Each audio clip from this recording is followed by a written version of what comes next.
Boardroombound, Episode 6.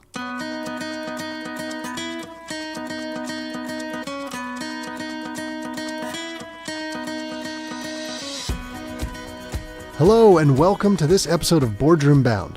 My name is Alexander Lowry and this is the podcast dedicated to intentional leadership in the boardroom. My goal is to give new and aspiring directors the tips, tactics, and strategies necessary to transform your confidence and build a successful career as a board director. Quick reminder that you can get all of today's show notes and a full transcript of the episode at podcast.gordon.edu. In today's episode, we'll be speaking with Jessie Saintcyr. She is an attorney and HR leader. She's the principal of Saintcyr Talent Strategies, which is a professional services and consulting company that provides businesses with HR solutions and workforce strategies that position them for growth and success. Prior to this company that Jessie started, she served in senior leadership roles in Massachusetts state government. Jessie is someone who is, in many ways, an ideal example of what we want to do as we aspire for board careers. Jessie is very clear that she did not go looking for boards, they came looking for her. And that's because she had built this great reputation in HR leadership as a people expert of talent management. And when boards realized that they needed that expertise, her network, who knew about her skill set and her brand, came and found her and brought her to those board roles. And in some ways, that's what a lot of us dream about. Like, wouldn't that be great, instead of us having to go out there and find it and share that network, that we can just have it come to us? Well, Jessie's going to talk about how you build a career where you are excellent at your job. You build that reputation and brand that can precede you and take you out there. And if you're then especially sharing that you do want to be in a board and tapping into your network, that it can all come together what would seem almost magically. So let's jump into the show. Welcome, Jessie Saintcyr. Delighted to have you on the Boardroombound podcast today. Thank you. Happy to be here. And of course, this, as we were talking about before the show started, is a magical time in some ways, because right after we do this recording and just before it gets published, you have a major career change happening. Yes. So this is a perfect timing to have these discussions today. So you have left the senior levels of government roles in Massachusetts to start your own business. Yes. Please tell us a little about it. It's Saintcyr Talent Strategies, and I believe, and if anyone who knows me knows that I've said that it doesn't matter what line of business you're in. If you don't invest in your people, if you don't hire, invest, and develop and align the people to meet the business goals and objectives, you will never be as successul as you should be. So, which is what we talk about in the show, by getting the right people for the boards. That's exactly. A magical fit. Exactly. And I thought, I spent the last 7.5 years in state government really turning around a number of agencies through their workforce practices and policies. I imagine that was a challenge. That was quite a challenge. The first state government role that I was in was at the state treasury. And I came in a little after the probation era scandal. A couple of people went to jail because of some of the challenges that the organization was having and some of the practices. And so I was asked to join because of my HR and legal background to help turn around those practices. And we'll be talking about this on the show. Mm-hmm. So these are some of the nuggets we're going to call it of expertise, branding, right? Yep. So HR, leadership, law, some of these things that we will talk about as nuggets on the show today about how that builds for your career, especially on getting into boards. Okay. Yes, yeah. And then I was also in MassDOT and part of their senior leadership as well, and I was recruited to help turn around the MBTA and improve MassDOT workforce practices. And this was after the collapse of the MBTA after the winter of 2015. So thank you on behalf of a taxpayer here in Massachusetts. That's great. You're welcome. And there's still a lot of work to be done. But I would say the MBTA is out of that space, that disaster space, or the disaster recovery space. And, they're back on track. And I think there's a lot of good work that still needs to be done. A lot of good people who are there at MassDOT in the T working on those things. Well, we always need great civil servants. So lucky for us that you were there, and now it's exciting because we can use what you're doing now as a transition as almost a case study. So Yep. You have board experience, having served on 2 currently, 1 previously, board roles, but also someone who is in the HR perspective, who would be called in by companies to assess candidates. Maybe what are the skill sets we need for a board? How do we find the right people to help lead the company? So this will work on multiple levels today. So I'm excited to have this conversation. Thank you. And so just for context for people, so you have board history previously working with the YMCA, currently on Gordon College's Board of Trustees, and also with Freedom House. So those are 3 nonprofits, one of which working here at Gordon College, clearly a very important nonprofit, Yes. right? So Very important to me. And I was thinking about this coming in, when I was at Haverford College and shortly thereafter when I was running the annual fund as an alumni, I was thinking I would love to be on the board someday, what that looks like at our college. I think a lot of people have an alma mater and a sweet spot in our heart for it. What's it actually like being on the board of your college? It's nostalgic. When the first board meeting, I kept saying that things were coming back full circle. Because after I graduated from Gordon, I continued to be engaged with the Career Services Advisory Board, the President's Council. I spoke at a number of events, participated in career fairs, provided advice, was on several panels.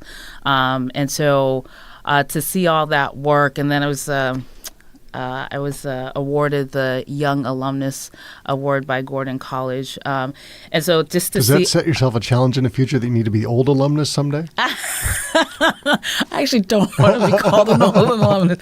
So it was just great to be in that room with some people that I really admire, to be part of something I really cared about, and just to give back in that way was so important to me. And so just let's give some perspective on this. So for those of us who've known an organization like our college for a long time, we can picture maybe what that's looked like. And I'd love to come back and dive into it.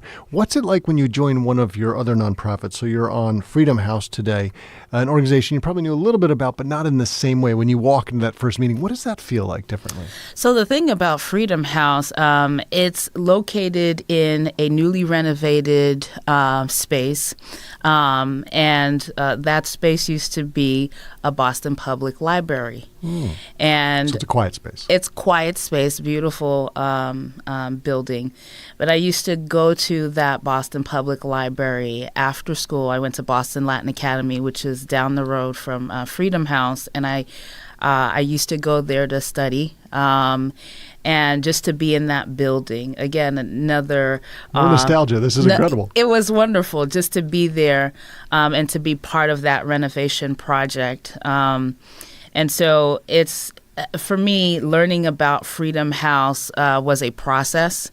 I knew of the name, but just to be closer to the mission of really providing inner city, low income and minority and immigrant populations with some structure around their education and to help them prepare for college was something that was very important to me. And just to be part of that and to learn more and to advocate for that was very important. So let's paint a picture for people. So you are going along in your career, you're excelling, you're advancing, you're becoming known as a reputation for, clearly you've got the law background, you're an expert in people and management and HR and talent. And I look at that and I say, well, that's really cool. And that probably translates over to boards pretty well. Can you talk about how that first board role came about? Did you look for it? Did they look for you? How did those get matched together? I've never looked for a board opportunity. Oh, they've come looking for you. They've always come looking for me, which is great. It's so flattering. Your reputation precedes yourself. Yes, Okay. I would say so. It was actually a colleague that was introduced to me by another friend, a mutual friend of ours. And the YMCA Training Inc. board was looking for someone with HR experience who could help market the nonprofit and also help them with some of the programmatic operational challenges that they were having. And because of my skill set, the work that I was doing at the Treasury at the time, she thought it'd be a good fit. So it was a great opportunity. So let's probe into this a little bit. We've heard on some of the previous episodes about how you want to build your reputation of an expert in whatever it is, industry, sector, and that can help get you onto boards. Clearly that was true here, but you had not had boards on your radar, it sounded like. You had a network. We've talked about how important networking is on this show, and that network grabbed your skill set and took it to fill a need. Yes. How did that come to you when it came back? Did you think, well, this is great, I never thought of this before. No, I don't want to do that, I'm kind of busy. How was that received? I was actually a little concerned because it was at the time I was in state government. I was part of an agency that was trying to overhaul some legacy practices that created challenges for the organization. And I wasn't sure how to navigate state government and all the regulations and all the potential conflicts of interest that would arise out of that. For those who don't live in Massachusetts, there are lots of rules here. There are a lot of rules. And learning how to govern yourself as a board member and also as a state official was not easy for me because it was my first time. So I was a little concerned. And then fundraising was something that I had not really done before. It wasn't necessarily something that interests me either. Now, this is something that we haven't talked about on the show yet. Some people call it pay to play. Yeah. You can be on a certain board, whether you bring the money yourself from guests or you donate it yourself. Was that part of the calling? Can you talk a bit about that? So with that board, there wasn't necessarily a requirement, and this is just my memory, but I think that's changed now. There wasn't necessarily a requirement that board members fundraise or even donate. I donated, but I wasn't required to fundraise. I think for me, they were really looking at my background and how they can improve, again, the program, the operations, and how to best market the services that they offered. It's interesting because a lot of nonprofits have this sort of, whether it's an official rule or an unofficial rule of you bring something to the board. In some cases, you bring big donor dollars, whether yourselves or friends, or in some cases you bring expertise that they need, whether you're able to run the committees or help them through, maybe you're an architect and they're building a new building, whatever it might be. So your reputation preceded you and it got you that opportunity. When that came to you and you started joining that board, did you start to think, this is good, I should do more of this? Or how did you go from that first one to these other ones? No, I wasn't thinking about more. The work at the Treasury was more than enough, frankly. And I was always involved in my community through my church. I was involved at Gordon College. However, they needed that type of support with the panels and the speaking engagements. So I was not looking for more. Not at all. So just, I think that was more than enough. Again, I had my hands full at the Treasury, so that was my focus. I imagine most of our listeners are going, well, I'll be the opposite. I'm so excited for boards. I want to jump in. I want to dive in. I'm going to make it happen. I can probably take a couple right away. Sounds like you went slow and steady. You got the one board, made sure it fit with you in the right perspective. Tell us about what you learned from that. That probably people who haven't been on one yet should say, well, actually, just take one and start out and figure out what that's like. Talk us through some of your thinking. Yeah, I would say learn. Take the time to learn what the organization is about, what the requirements of becoming a board member are, and then engaging with the service population or their clientele or their customers, so that you could get a better feel for what the organization is like, how it's running, how the services are, whether or not they're effective or how they can be more effective. And learn about the other board members, right? What do they do? How do what they do intersect with your role and your background? Are there opportunities beyond that board that you can engage in with those other board members? I think taking the time to understand where you are, fully leveraging those relationships to the extent appropriate and possible, and advocating for the organization that you're in. I think that's important. The funny thing is that when I joined that board, another friend of mine asked me to join Freedom House. So you've got another friend who wants you to put on another board. I can see a pattern here. It was just a lot of good friends. But at the time, it's like, I think I have my hands full. And interestingly enough, the YMCA Training Inc. board went through a number of changes. And I think because of the changes in how they wanted the boards to work with the organization, it wasn't really what the direction that I was trying to go in. And so I decided to move away from that opportunity. And then I did accept, finally, to join the Freedom House board. And I think that was a great decision. So talk us through that process a little bit. Again, we're thinking about your brand and your reputation, HR, people, talent management. You're figuring out where that intersects in board life and therefore where the right board you should be on. Is that how it went? Well, for me, it's what's my passion in life? What is my focus? I believe that we all have an assignment, a purpose. How do you use our unique time and talents? Your talent, your treasure, your time, all of that is part of who you are. And does that board opportunity align with where you want to go? I don't believe on just accepting board opportunities. What is it about the organization that speaks to you? What is about the work that is aligned with your background? And then do you know some of the people on the board? Do you know the CEO? Do you know anything about the organization? Is there alignment? And for me, Freedom House, there were a lot of alignments. There, again, the mission of Freedom House, the mission of Gordon College, the people. I knew a lot of the folks who were there. Actually knew the CEO very well. She was another friend of mine. Okay. So the networking is very important for you. Networking is huge. Relationships, that's the currency here in Massachusetts. Well, let me pick up on something that you've said, which I think is incredibly important, and I would call it an abundance mentality. So I think for some people listening, you're trying to get your first board role. We've heard, I think, Jessie, you're saying in different language, fit is incredibly important in so many different ways.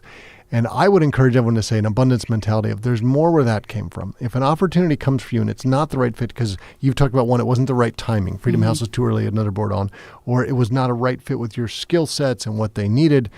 I would say you're better off passing on something and waiting for another opportunity. Do you agree? I agree. I think of it as a job. Right, it is a job. You're interviewing them, they're interviewing you. And it's not every job opportunity or any opportunity that is right for you. There has to be a match, or it has to be a growth opportunity that is strategic. Right, that you're going to gain something that you didn't have. You're going to sharpen your focus. You're going to refine a skill. You're going to expose your brand, your personal brand, to a group of people who can help you market that brand more effectively. So you have to be mindful, thoughtful, strategic about what you say yes to. Which makes sense. So imagine you've got a listener out there, or maybe you're using your new company on the side for personal consulting advice. So you're coaching and developing them, and they're thinking, how do I build my brand, my reputation, my network to position myself for the right board role going forward? What advice would you give to someone beginning to work through that stuff? I would say focus where you are, right? Leverage every opportunity that is appropriate for you. So if you're currently in the workforce, corporate America, nonprofit, wherever you are, take advantage of learning and development opportunities in your organization, because having strong business acumen is important for board engagement. Having strong communication skills, both orally and written, are very important. Learning how to leverage relationships is really important. Building strong relationships. People should be able to trust you, trust your word, trust your performance record, and just being good where you are. I think is important, because I wasn't looking. People were looking for me, and they were looking for me because... It's an ideal situation. Exactly. I love that. But they were looking for me because I was good where I was, and my reputation began to grow. And I had a fantastic boss, the former treasurer, Steve Grossman, who the Boston Globe said was... one of the best treasurers in living memory. But just to be... one of his deputy treasurers, and to be able to really change the treasury for future generations was huge. But I really was just focused on doing a good job and leaving the organization better than I found it, at least my area of responsibility. But then if you really want to join the board and you're good where you are and you've taken or you're taking advantage of what you can do to grow, being strategic about building relationships, I think is really important. You have to expand your circle of friends. The network. And your network, exactly. And if you go home, if you go to church, or if you go, golfing or whatever, and the people you hang around with are always the same people and no new opportunities are coming their way, then you're limiting yourself and you're limiting the opportunities that could come your way as well. I think the LinkedIn example is so easy here. There's a reason they go 3 degrees of connection, right? And you can see your circle. If you're someone on LinkedIn who's got, I think I've got 5,000 contacts, right? So my 5,000 first circle is connected to, 500,000 second circle to 3 million third circle, whatever it is. It's incredibly powerful. And once you get past the 3rd degree, there's not enough emphasis of a relationship for anyone to value it. But think about your connections, like you said, your first circle who thought enough about you to take you to your second circle, their first circle, and connect you between those boards, right? So that reputation is very powerful. So as someone thinks about, I might want to put my hand up for the first time. You didn't. It came to you, but some people might say, how do I let my friends in my first circle know that I might want to entertain a board role? Any thoughts? First, I would say have some ducks in a row, right? So again, your performance in the workplace is so important because there are people who work with you, your colleagues, senior managers, the CEO. They may be on boards and they're looking for other people to recruit for boards or, have a pipeline of, prospective candidates or potential candidates who can sit on board. So be good where you are. Expose yourself to or increase or expand your network so that, the opportunities can come your way. And then just let people know I'm interested in becoming a board member, whether it's nonprofit, for-profit, corporate boards, and ask them to share opportunities that might come their way. And I would say if you're in a public organization where there are public board meetings, attend those board meetings. And at MassDOT, I presented to the MBTA board on a regular basis. I presented Sure, that was a great experience. Oh boy, it was tough. The first year was tough because there was just so much that needed to be addressed, a lot of legacy issues. So it was tough trying to address absenteeism. The whole HR structure needed to be completely turned around. They needed to help reduce the operating deficit, and I led a project that helped reduce that deficit by $50 million. And having to present all of that to the MBTA board and develop a strategic plan that could help address those issues. And then with MassDOT board of directors, I presented to them as well. So that prepared me to understand how boards work and how to communicate with them, how to partner with them. And so my point there is if you have access to a public board, state agencies have boards, board meetings, and they're almost always public, except when they're in executive session. But when they're public board meetings, attend a board meeting. Get a sense of what it's like for the board members. If you know someone who is on the board, ask them, sit down with them, take them out to coffee, and ask them what it's like to be a board member, what the requirements are, what's the commitment level, right? Do you have to fundraise? Do you have to give? Do you have to market the company or the organization? You got to drink the Kool-Aid once you're inside. Exactly. Okay. It's an important commitment. So I love that idea. Let's pull back the curtain on Gordon College. Yes. So our board of trustees, our organization, some incredibly well-respected names like Mike Ullman, who's the lead independent director at Starbucks, people like that, right? So from all across the world, great names. potentially an intimidating group to walk in and join. I don't know. Tell me what it's like being in there now that you've got a different perspective, right? You got a different seat. You're around the horseshoe-sized table as I envision it, and people are coming presenting those updates to you like you were giving to the board you just talked about. What's it like being on the other side? So I have to say, when Michael reached out to me about this opportunity, I was very humbled. It's like your heart skips a beat because Gordon College is so important to me. And I admire the work that is being done here. But going to the first board meeting, it was a little overwhelming. I was kind of nervous, like, okay, do I say something? Do I not say something? Do I just listen, be a fly on the wall, engage? What do I do? And what was your plan in that first meeting? Just to listen. Yeah. I listened a lot, and I said a lot. I don't play freshman well, unless I really, really need to learn.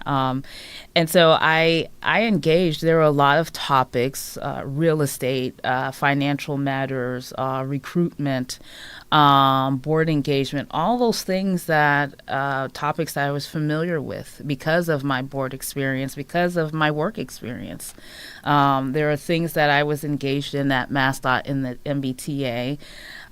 Real estate matters. And I'm not a real estate attorney. I'm not a specialist by any stretch, but I was responsible for property management, facilities management, and helping to renovate or oversee some of the renovations at the RMV branches. So all of that stuff prepared me to be in that room. And that's why I'm going back to my earlier comments about being good where you are, because where you are will provide you with intelligence, with resources, with experience that you may be able to take into the boardroom.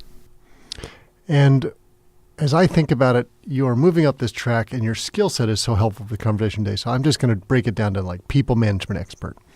So if you are advising the CEO of a company or the chairman of a board on selecting the right people, is there just one or two things you need to stand out in? How would you describe it to someone? Business acumen, I think, is critical to be in a boardroom. Understanding financial statements, real estate, how organizations work, understanding general business models, I think, is very helpful to be in a boardroom. But knowing your craft is so important because everyone has a specialization. Is that what you mean? Exactly. Everyone has a specialization, and everyone who's in that boardroom is in that boardroom for a particular reason because they have a perspective, a background, a skill that can contribute to the mission and goals of that organization.